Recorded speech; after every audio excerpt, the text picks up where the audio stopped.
¿vale? Así que vamos a Romanos capítulo 13. Buenos días, que creo que nos habían dado los buenos días a todos.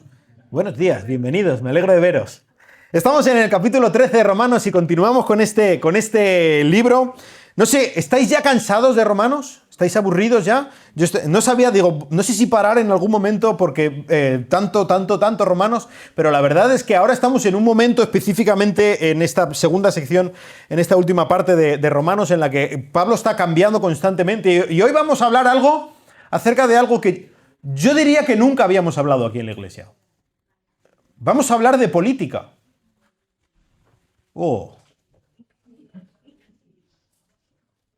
Política. Espera, que lo pongo más, para que todos le pongáis rostro. Pedro Sánchez. Oh, cuidado. Vivimos en un tiempo, por decirlo suavemente, donde todos tenemos desconfianza, por decirlo de alguna manera suave, ¿verdad? De los políticos. Y no hablo solo de don Pedro Sánchez Pérez Castejón, el doctor Sánchez. No estoy hablando solo de él. Pues hay de uno y de otro lado, y no sé, a lo mejor tenemos un poco la sensación de tener que escoger entre dos males, ¿no? 2 o 8, o los que sean, ¿no? Pero ¿a cuál peor? Madre mía. Y esto hablo de España, ¿vale? Imagínate Venezuela, ¿no? ¡Cuba! Madre mía. ¡Qué horror! Pues por lo menos desconfianza. Así que una pregunta legítima que podemos hacernos, que puedes hacerte, quizá lo estés haciendo, ¿es legítimo desobedecer? En este sentido, con esta casta que padecemos, estos políticos que sufrimos, ¿es legítimo desobedecer? Más aún, ¿tú te has parado, has mirado un poco las noticias acerca de a dónde van tus impuestos? ¿Eh? En el mejor de los casos, van a llenar los bolsillos de políticos y de afiliados a políticos corruptos. Eso en el mejor de los casos. Tus impuestos están financiando campañas de exterminio masivo de niños. Tus impuestos. El dinero que tanto te cuesta ganar y que te quitan todos los meses, a eso va. Tus impuestos están financiando campañas que animan a los niños a castrarse, a las niñas a vaciarse por dentro, a causarles un daño indecible en el momento en el que lo hacen y a partir de ahí, durante toda su vida, obligándolos a ser adictos a fármacos, sentenciándolos a una vida que multiplica por varios dígitos la tasa de suicidio. A eso están yendo tus impuestos. A financiar campañas que van contra la identidad del hombre. Y luego ya, pues, yo qué sé, a financiar campañas del impacto de género de la pesca de arrastre de la almeja macha en Guatemala, yo qué sé. O sea, tonterías pavadas absolutas que dices, pero ¿cómo? A eso están yendo tus impuestos. Y ahora te pregunto, ¿debes pagar impuestos? ¿Que van a eso?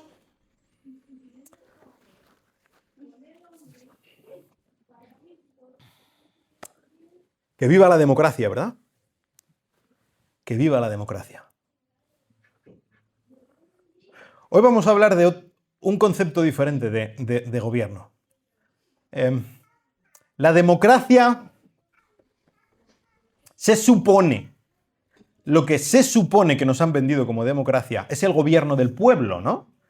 Cada 4 años vamos y votamos. Ahora, ¿sirve de algo ese voto? Pues eso ya habría que planteárselo, ¿no? Y que votarlo en junta. Pero eso es lo que se supone que es la democracia. La alternativa que nos presenta hoy Pablo, en un sentido, en un principio estaba tentado a llamarlo teocracia, ¿sabéis? En lugar de democracia, demos es el pueblo, el gobierno del pueblo, teocracia es el gobierno de Dios, ¿no? Teocracia. Pero creo que se queda corto el enfoque. Y sería correcta, ¿vale? Sería correcta pero incompleta. ¿Por qué? Bueno, en un sentido, estamos acostumbrados a hablar de teocracia cuando hablamos de regímenes musulmanes, ¿no? La teocracia en Irán, por ejemplo, ¿no? Que son gobiernos a hierro y fuego de que imponen un sistema religioso por medio del gobierno, ¿no? Creo que el sistema del que está aquí hablando Pablo es una patercracia. Pater es padre, es el gobierno del padre. Y es un gobierno bueno. Y es un gobierno sabio. Pero es un gobierno que en muchas ocasiones no entendemos, no vemos, no palpamos, no sentimos, pero que está ahí. Y eso es precisamente de lo que vamos a estar hablando hoy. ¿Cómo podemos seguir, cómo podemos entender, comprender el gobierno de Dios en medio de un gobierno corrupto, malvado, como podemos estar padeciendo? En otras palabras, como dice el subtítulo, cómo un hijo de Dios se somete a un hijo de Satanás. Romanos capítulo 13. Vamos a leer de los versículos 1 hasta el versículo 7. Dice así: sométase toda persona a las autoridades que gobiernan, porque no hay autoridad sino de Dios, y las que existen por Dios son constituidas. Por consiguiente, el que resiste a la autoridad, a lo ordenado por Dios se ha opuesto, y los que se han opuesto sobre sí recibirán condenación. Porque los gobernantes no son motivo de temor para los de buena conducta, sino para el que hace el mal. ¿Deseas, pues, no temer a la autoridad? Haz lo bueno y tendrás elogios de ella. Pues es para ti un ministro de Dios para bien. Pero si haces lo malo, teme, porque no en vano lleva la espada, pues es ministro de Dios, un vengador que castiga al que practica lo malo. Por tanto, es necesario someterse no solo por razón del castigo, sino también por causa de la conciencia. Pues por esto también pagáis impuestos, porque los gobernantes son servidores de Dios, dedicados precisamente a esto. Pagad a todos lo que debáis. Al que impuesto, impuesto. Al que tributo, tributo. Al que temor, temor. Al que honor, honor. Oremos. Padre, pues la verdad que mirando a nuestro alrededor, pues podemos llevarnos las manos a la cabeza y decidir y pues entender que no tiene sentido someternos al gobierno. Que no debemos pagar impuestos. Viendo un poco a dónde va, pues. Ayúdanos a comprender la realidad, Señor. Ayúdanos a cambiar la perspectiva. Ayúdanos a mirar por encima del sol. Ayúdanos a mirarte a ti, Señor. Ayúdanos a comprender que eres soberano, Dios. Cambia nuestra perspectiva. Cambia nuestro corazón. Cambia nuestras vidas, Señor. Ayúdanos a ver a Cristo. En el nombre de Jesús te lo pedimos. Amén. Pues, fíjate cómo empieza Pablo. Sométase toda persona a las autoridades. La orden de Pablo es clara, ¿verdad? Sométete al gobierno. Sométete a don Pedro Sánchez, a Ayuso, a Judith aquí en Alcalá, ¿no? Sométete a las autoridades que hay. Y este es el fundamento teológico de la patercracia, el hecho de que tenemos que someternos a las autoridades que Dios nos ha dado, precisamente porque es Dios el que nos la ha dado. Cuando dice someterse, esta palabra significa estar firme, como en posición de batalla, de combate, pero por debajo. Estate firme, no huyas, no es que estés luchando, golpeando, permanece abajo, quédate abajo. No intentes ir en contra de esa autoridad, ¿vale? Y la razón que da es que no hay autoridad sino de Dios. Incluso aunque tú puedas pensar que el gobierno que hay ahora mismo no es un gobierno legítimo, a lo mejor ¿Ha robado las elecciones? ¿A lo mejor ha engañado a la gente por medio de los medios de comunicación? ¿A lo mejor piensas que ha dado un golpe de estado? ¿No merece estar ahí? Pero ¿sabes qué? Está ahí. Está en autoridad. Y lo que dice aquí Pablo, y lo que dice aquí Dios por medio de Pablo, es que si este hombre está ahí, es porque Dios ha querido que esté ahí. En una democracia, el demos de la democracia, el pueblo, puede ser engañado. Y esto pasa y lo vemos en multitud de países, ¿verdad? Se dice que es democracia porque el pueblo lo elige y lo que pasa es que es un gobierno que ellos se han puesto a sí mismos, han engañado, han torcido el sistema para ponerse ahí. Al pueblo lo han engañado. Hemos sido engañados. No es un gobierno legítimo, vale, lo que tú quieras. Al pueblo lo habrá engañado, a Dios no. No hay autoridad, dice aquí bien claro. No existe la autoridad, no hay una autoridad en el mundo que Dios no haya permitido. Y si don Pedro Sánchez está en el Palacio de la Moncloa gobernando sobre el Reino de España, es porque Dios le ha dado esa autoridad. Y no hay más. A mí no me gustará, a ti que a lo mejor no te gusta o sí te gusta, pero Dios lo ha permitido. Y esto se basa en varios atributos de Dios. Dios es omnisciente. A Dios no se la das con queso. A Dios no le engañas. Dios es omnipotente. No hay nada que Dios no pueda hacer. Y Dios es soberano. Él es, en última instancia, la máxima autoridad. Esto significa que cualquier autoridad, por perversa que sea, emana directamente de la autoridad de Dios. Y luego recordaremos un poco estas palabras de Jesús. Pero acuérdate de lo que el juez injusto, el gobernador malvado, Pilatos, cuando le dijo a Jesús, ¿tú sabes que yo tengo autoridad para crucificarte? Lo que le dijo Jesús es, tú no tendrías ninguna autoridad si no te hubiera sido dada. Él está reconociendo precisamente este fundamento teológico. Dios es la máxima autoridad. Cualquier autoridad que hay en el mundo viene directamente de Dios. Por lo tanto, el que resiste a la autoridad, a lo ordenado por Dios, se ha opuesto. Imagínate en un ejército, una cadena de mando militar. Tú eres un soldado raso. Y a ti, el jefe de tu pelotón, o tu cabo, te manda algo. Pero ese tío, que se llama Agustín, por ejemplo, ese tío es malo. Y le caes mal. Y te trata mal. Y dice tacos. Y tú sabes que se emborracha por las noches. Y yo qué sé, todos los males que se te puedan ocurrir que hace ese señor. ¿Tú tienes que obedecer a esa orden que te ha dicho vete a pelar patatas? ¿Tienes que obedecer a esa orden? ¿Pero cómo vas a obedecer a esa orden si ese tío es un cenutrio? ¿Cómo vas a obedecerle si es tonto? Si es un borracho, si dice tacos. ¿Cómo vas a obedecerle? Pues claro que tienes que obedecerle. Porque eso es una cadena de mando. Porque en última instancia no es que estés obedeciendo al señor Agustín, al cabo Agustín. No. Es que tú al obedecer a ese, estás obedeciendo a toda la cadena de mando que en última instancia llega hasta el máximo general del ejército.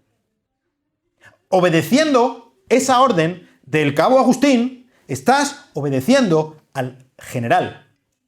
Estás obedeciendo a la máxima autoridad.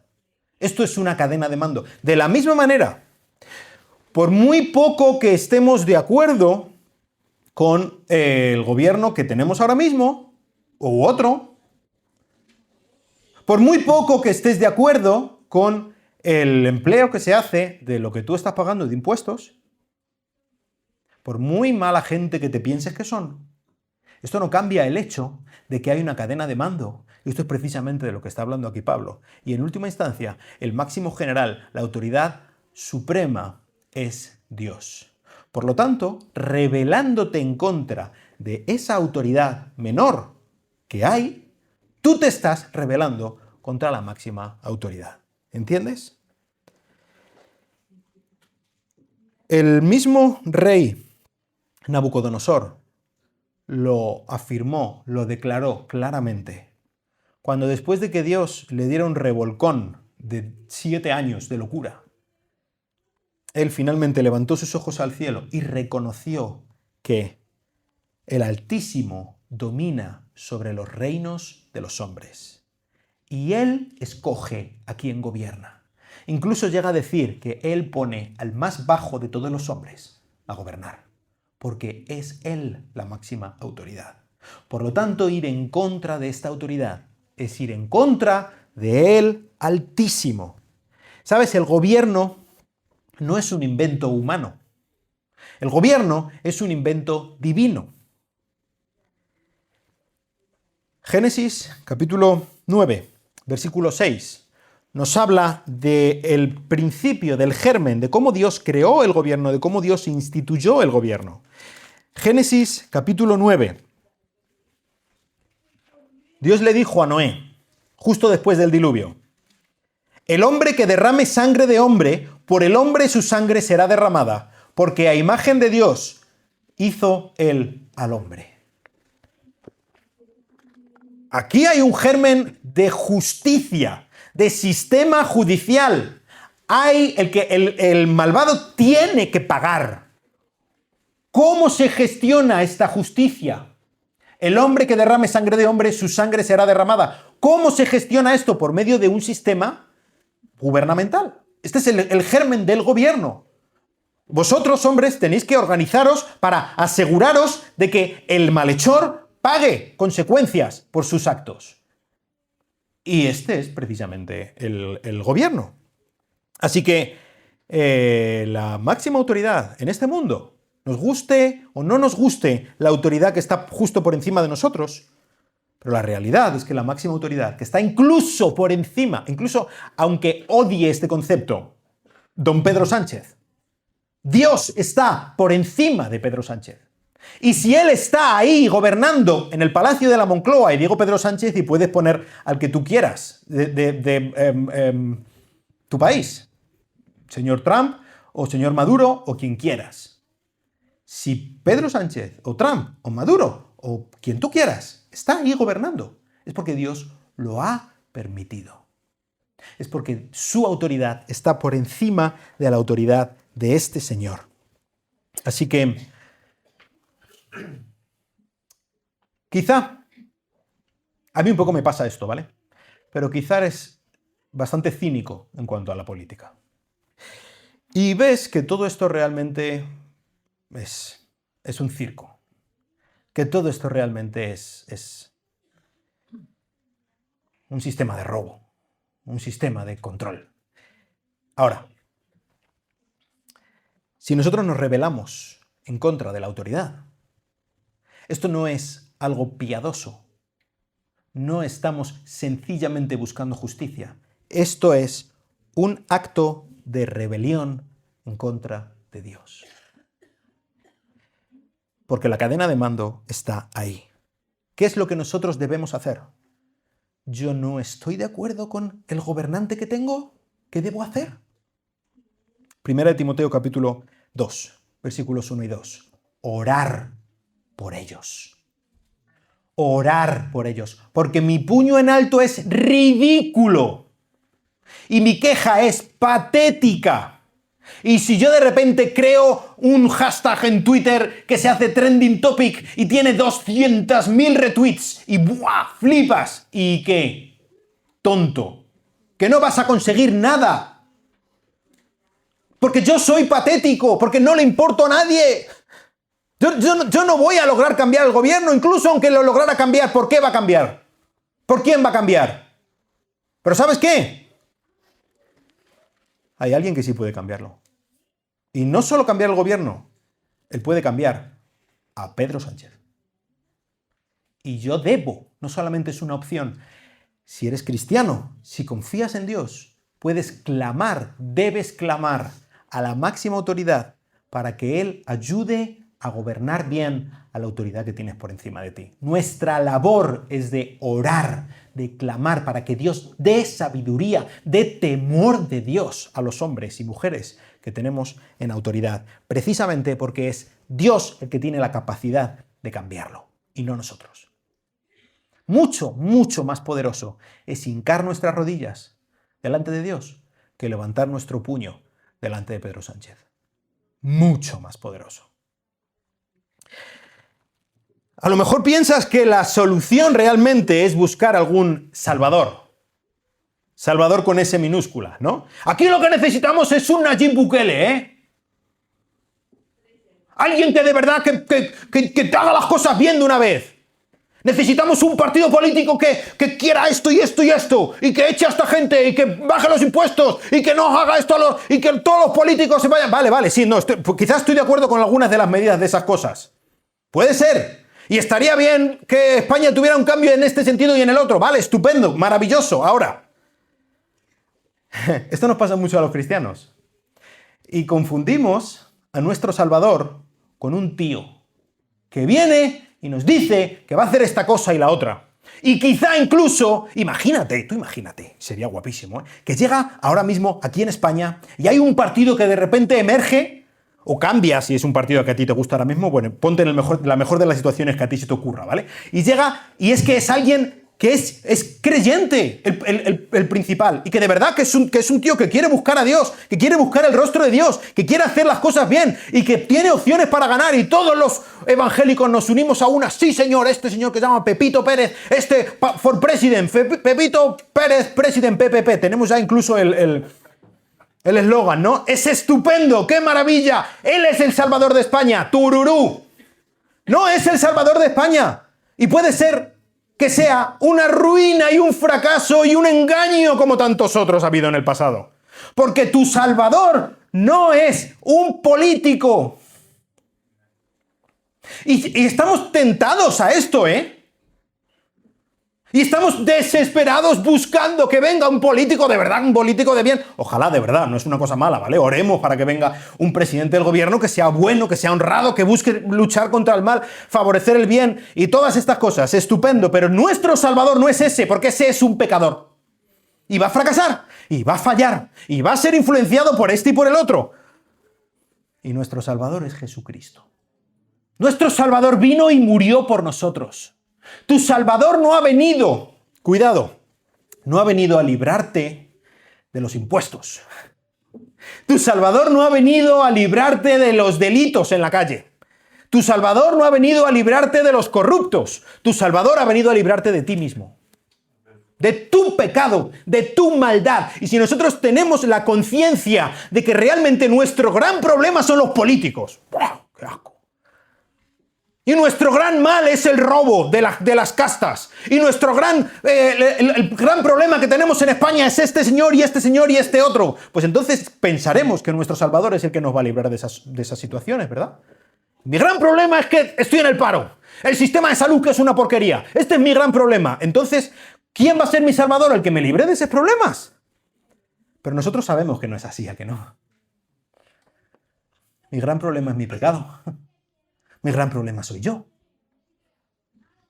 Y mi Salvador es el que murió por lo que yo tenía que haber muerto. Es el que me salvó de mí mismo. Por eso, jamás caigamos en la trampa de perseguir, de buscar a un político creyendo que es nuestro Salvador. Porque es una mentira. Es una paparrucha, es sencillamente un engaño. Ahora, Pablo da razones por las que, fíjate, es bueno el gobierno. ¿Cuál es la función que Dios dio al gobierno?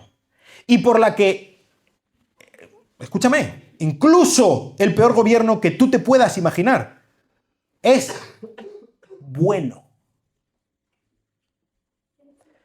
Dice Pablo, versículos 3 y 4, porque los gobernantes no son motivo de temor para los de buena conducta, sino para el que hace el mal.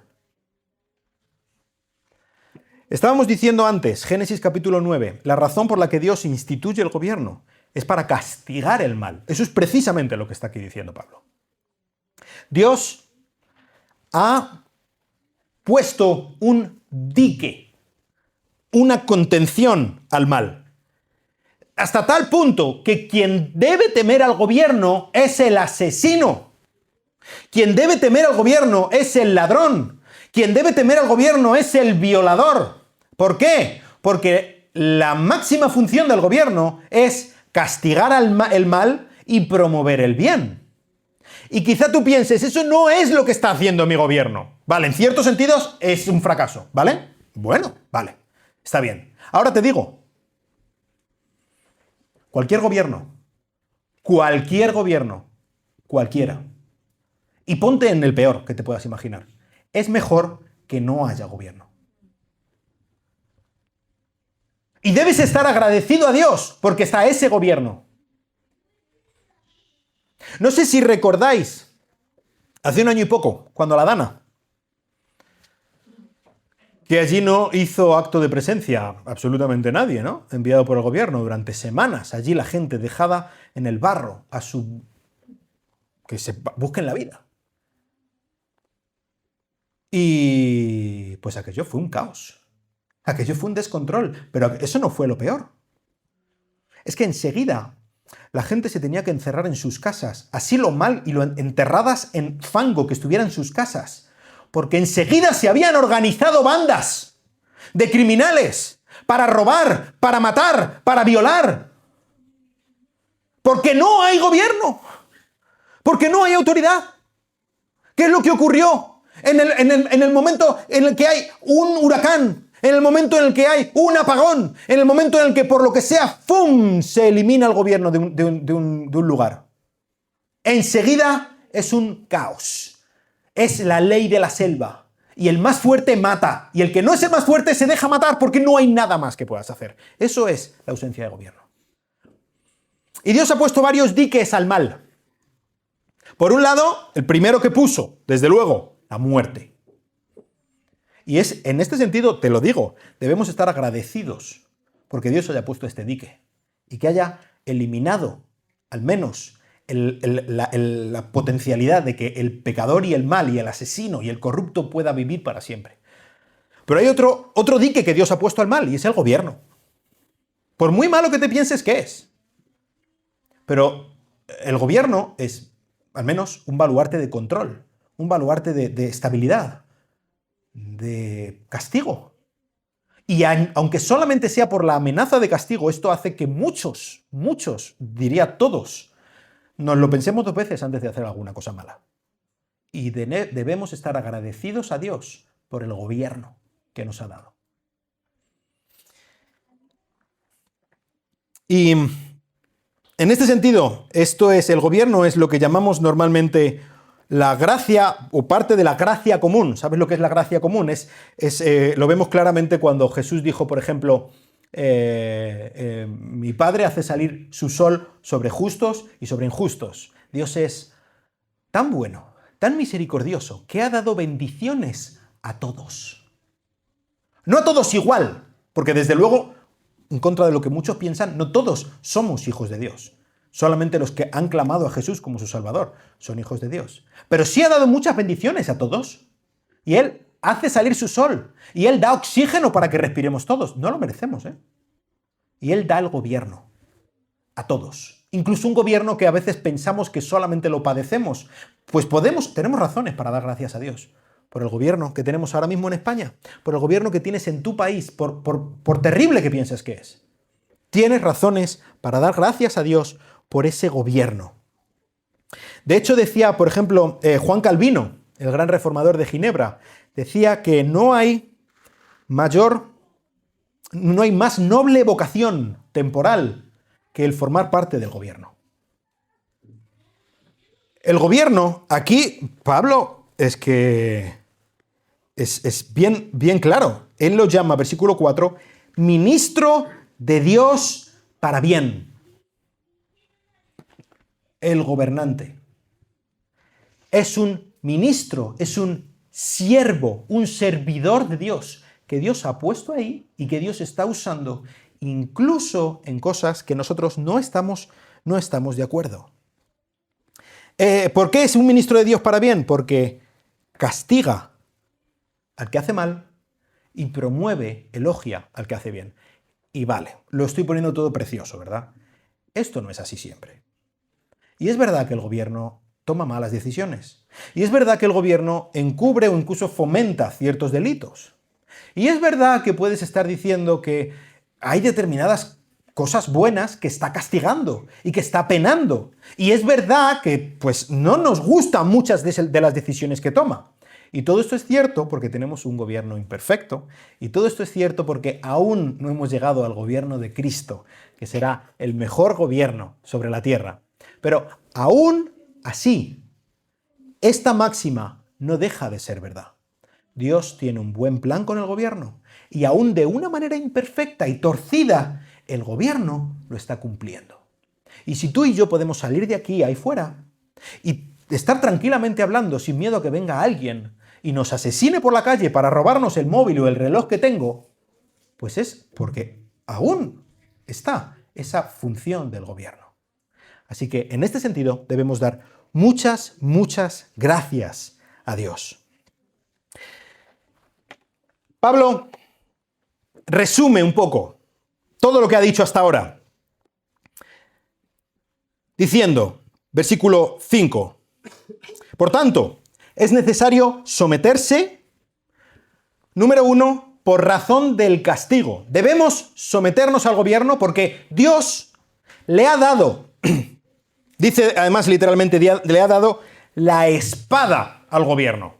Debemos someternos al gobierno porque Dios le ha dado el uso legítimo de la fuerza al gobierno. Y aquí fíjate que está ejemplificado con la espada. Cuando habla Pablo de la espada, yo creo que literalmente está hablando de la pena de muerte. Así es específicamente como lo dice en Génesis capítulo 9 que recordábamos antes, ¿verdad? El hombre que derrame sangre de hombre, de manos del hombre, su sangre será derramada, ¿vale? Aquí está hablando de la pena de muerte y no voy a hoy a abogar por la pena de muerte porque no es el tema. Pero en cualquier caso, si aquí tanto Moisés en Génesis como Pablo aquí en Romanos está hablando de la pena de muerte, que es la máxima pena, ¿no? Pues de ahí para abajo todo. ¿Entiendes? Las decisiones del gobierno, sobre todo en cuanto al castigo de lo malo, son decisiones que vienen, pues, permitidas por Dios. Así que teme el castigo del gobierno. Sométete al gobierno aunque no te guste lo que hace, aunque no te gusten sus decisiones. Sométete al gobierno, incluso honra al gobierno, porque Dios lo ha puesto ahí. Número 1, por causa de la ira, por causa del castigo. Esto es una motivación pragmática, ¿no? Útil. Sométete al gobierno, obedece las leyes, porque si no, viene la espada, o a lo mejor viene la multa, ¿no? O a lo mejor te viene el pasar la noche en el calabozo, no lo sé. Pero hay otra.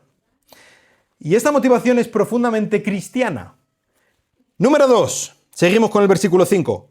No solo por causa del castigo, sino también por causa de la conciencia. Nuestra conciencia. Esta es no la motivación, digamos, inferior, la del temor al castigo, sino una motivación superior. ¿Y cómo que por causa de la conciencia? ¿Qué significa esto de por causa de la conciencia? Pues nosotros sabemos, por un lado, nosotros sabemos que la autoridad del gobierno, como estábamos diciendo antes, viene de parte de Dios. Y por lo tanto, someternos al gobierno es someternos a Dios, ¿verdad? Pero por otro lado, nosotros sabemos lo que es bueno y lo que es malo, porque nuestra conciencia está informada por la palabra de Dios. ¿Sabes? En contra de lo que podamos pensar, lo que está bien y lo que está mal, no lo decide el gobierno. El gobierno no es el que pone las normas morales. El gobierno lo que debería hacer es aceptar estas normas morales y hacerlas cumplir. Pero no es el que legisla en cuanto a moralidad. Aunque a veces el gobierno se piense que es su deber, y aunque a veces mucha gente se piense en qué es lo que el gobierno debe hacer y lo que el gobierno tiene legitimidad de hacer. Pero eso no es la manera. La conciencia, lo que está bien y lo que está mal, es, pues fíjate, lo que dice, estamos en Romanos capítulo 2. Romanos capítulo 2, versículo 15.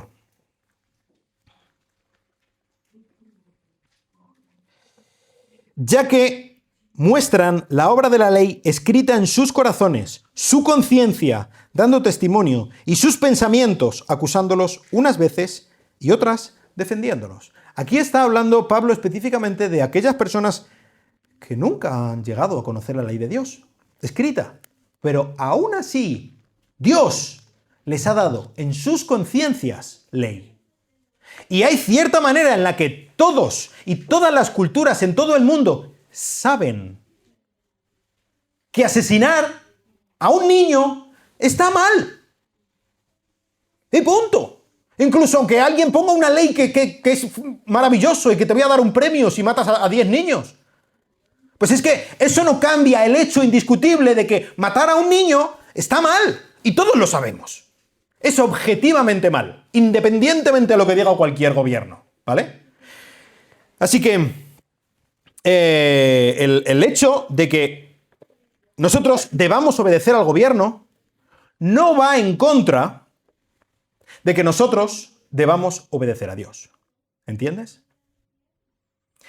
Y habrá ocasiones en las que por tener un gobierno corrupto, por tener un gobierno torcido, nosotros tengamos que tomar una decisión entre si yo voy a obedecer a Dios o yo voy a obedecer a los hombres. Fíjate lo que ocurrió en la historia de Daniel, en el capítulo 6, cuando no había manera de que estos altos oficiales, que eran enemigos jurados de Daniel, le pillaran en alguna cosa mala que había hecho para poderle denunciar delante del rey. ¿Y cuál fue la decisión que tomaron? Mira, vamos a hacer una cosa, porque sabemos cómo es Daniel. Daniel es terriblemente predecible. Si nosotros le ponemos en un momento, en una decisión en la que él tenga que decidir entre si es leal al gobierno, a Darío, o si es leal a Dios, no cabe ninguna duda de que él va a ser desleal al gobierno para ser leal a Dios.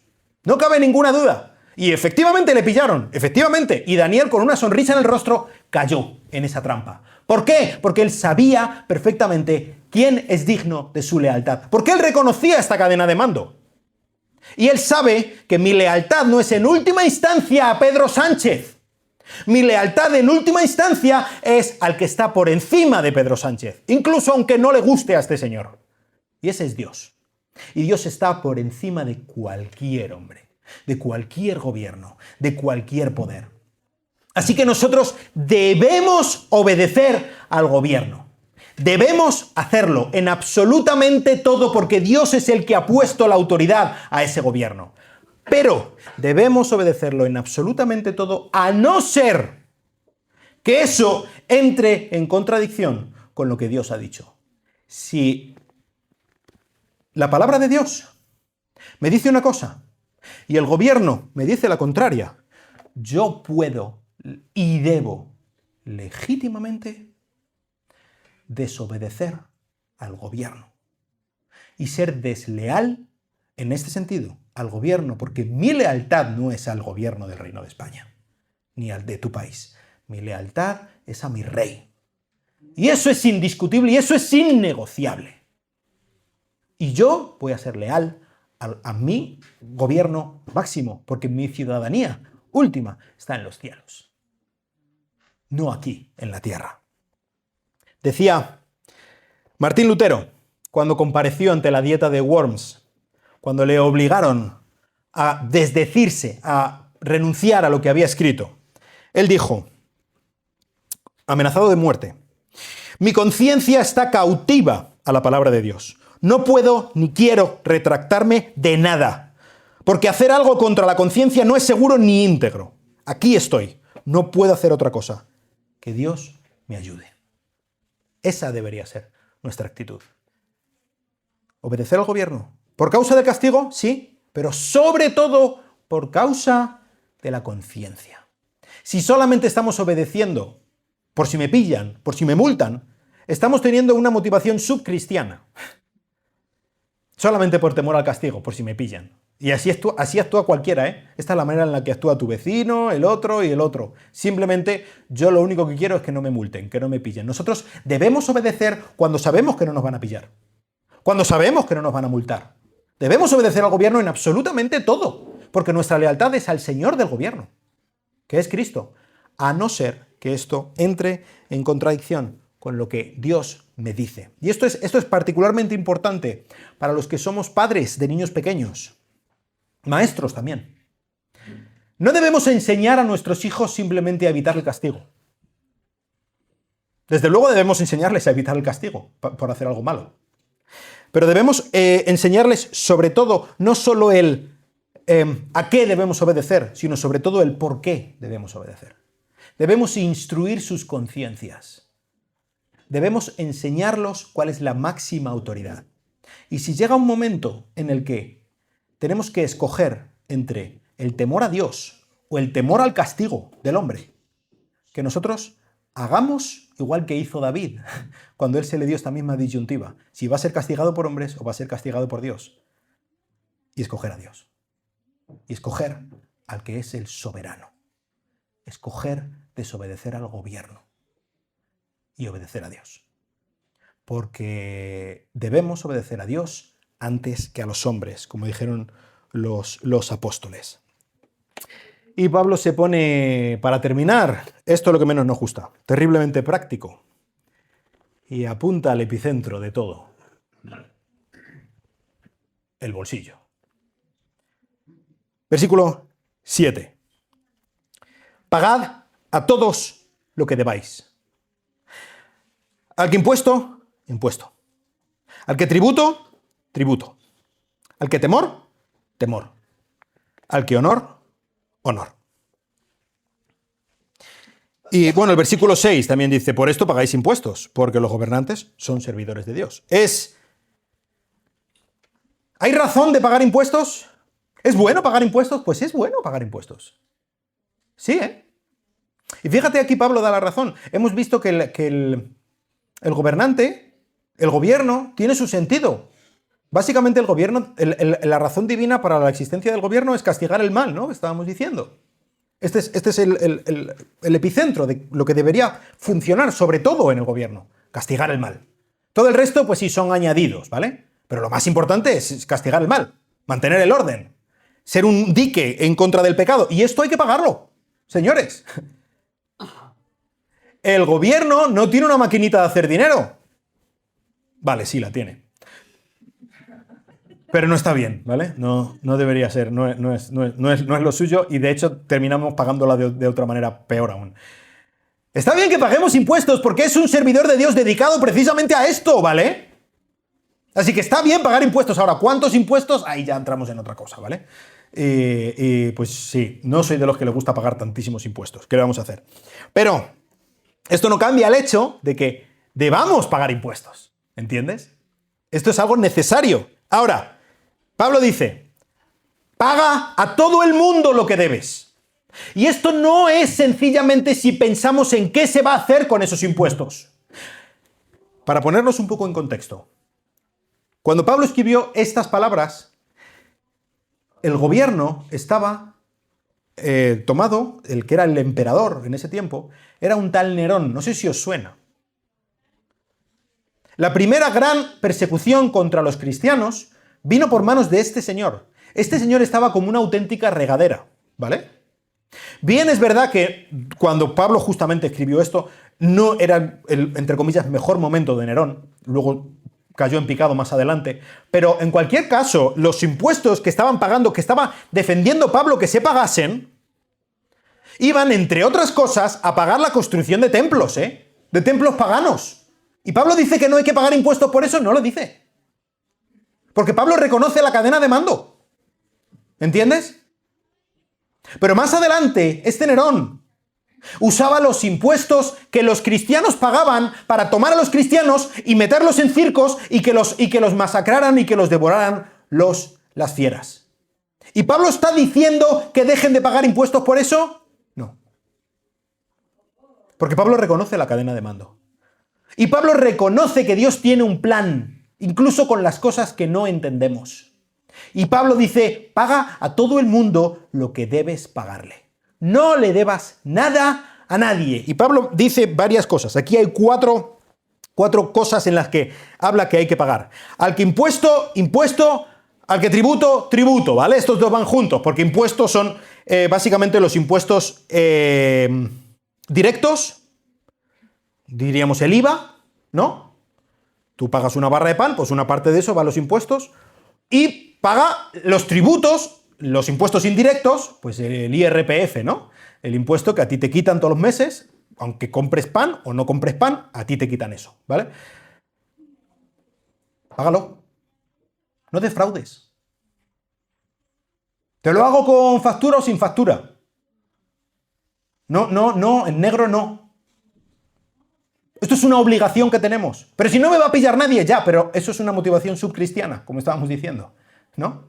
Nosotros debemos pagar por la conciencia, porque sabemos que debemos pagarlo. Y no nos gusta lo que van a hacer con los impuestos, ¿vale? ¿Vale? Eso ya no es tanto nuestro problema como problema del gobierno. Y no digo que no tengamos que interesarnos por lo que se hace con nuestros impuestos. Y que no debamos hacer todo lo posible para intentar cambiar esas cosas que no nos gustan que se hacen con nuestros impuestos. Sí, pero por los cauces adecuados.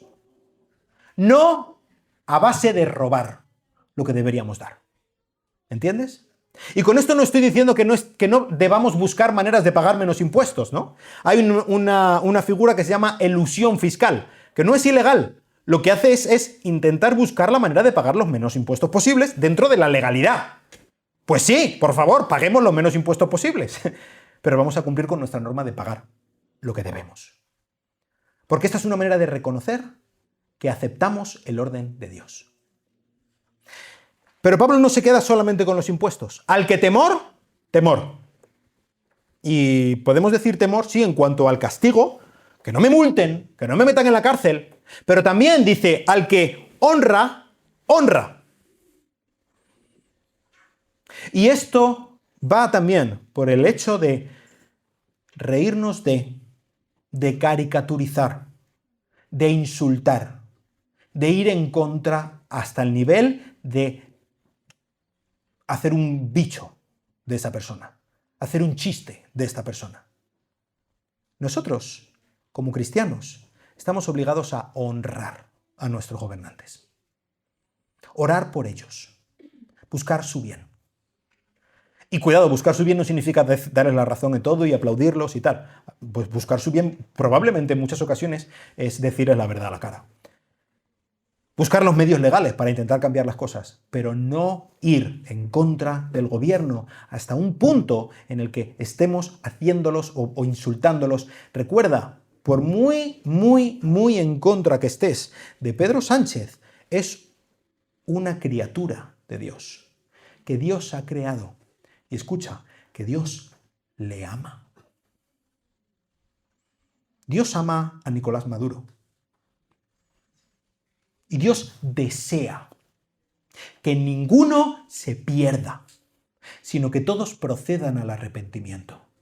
Y habrá una fiesta en el cielo. El día, si Dios lo quiere, que Pedro Sánchez se arrepienta de sus pecados y acuda a Cristo como su Salvador. Y deberíamos alegrarnos. No porque así, no sencillamente porque así nos iría mejor en el Estado español, sino porque Dios lo ama. Dios lo ama. Y debemos orar por él. Porque además sus decisiones van en nuestro favor o en nuestra contra. Así que en cuanto al tema de impuestos, es que escucha, no hay zona gris. Y si tú estás confiando en Dios solamente en este 70% que tú estás tributando, pero este otro 30% lo estás haciendo en negro, no estás confiando en Dios absolutamente, en nada. Y aunque cobres menos, y aunque no estés de acuerdo con los impuestos, y aunque te parezca que van a hacer algo malo con ellos, tú deberías pagar los impuestos que te corresponden. Porque sabes de quién dependes. Y porque sabes que en última instancia la fidelidad a Dios, aunque duela, merece la pena. Él es el soberano sobre absolutamente todo. Pues hay algunos extranjeros entre nosotros, ¿verdad? Y sé que la situación es muy difícil, ¿vale? Y sé que la situación es, pues a veces, lo sé, ¿vale? Se pone imposible.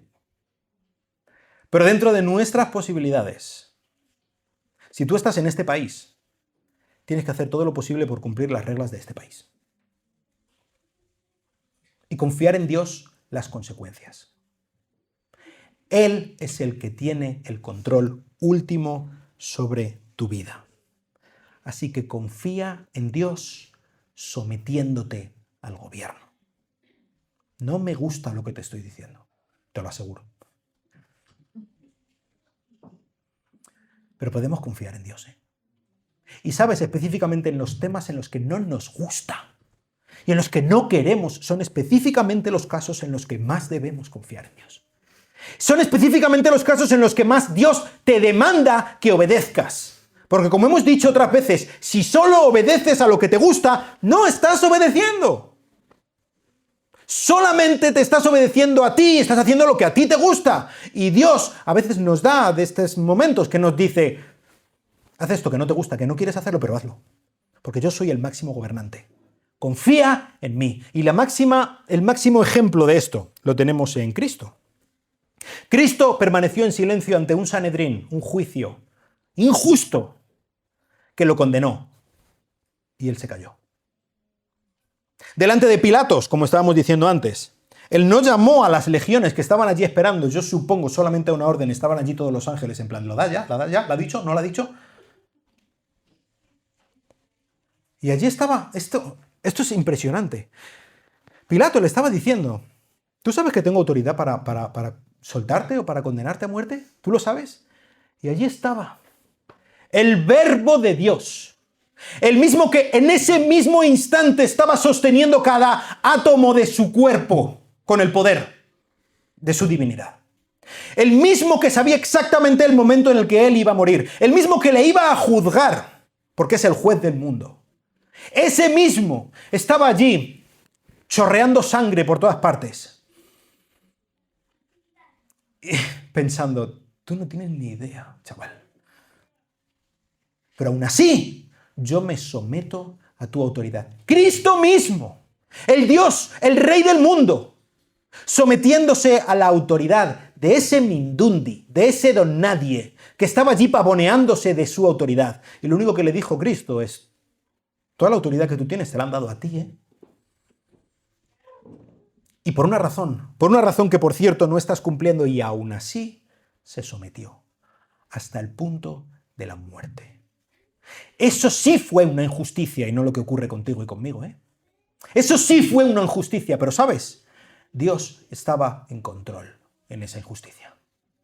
Y Dios usó esa terrible injusticia y eso tan horroroso que ocurrió, lo peor que ha ocurrido en toda la historia, el Dios que se hizo un hombre para amarnos, para salvarnos, que fue asesinado vilmente, injustísimamente por los gobernantes.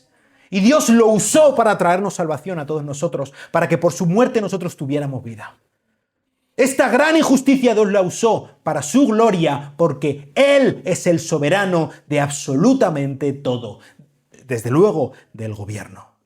Y si Él lo hizo, ¿qué razón tenemos nosotros para ir en contra del gobierno?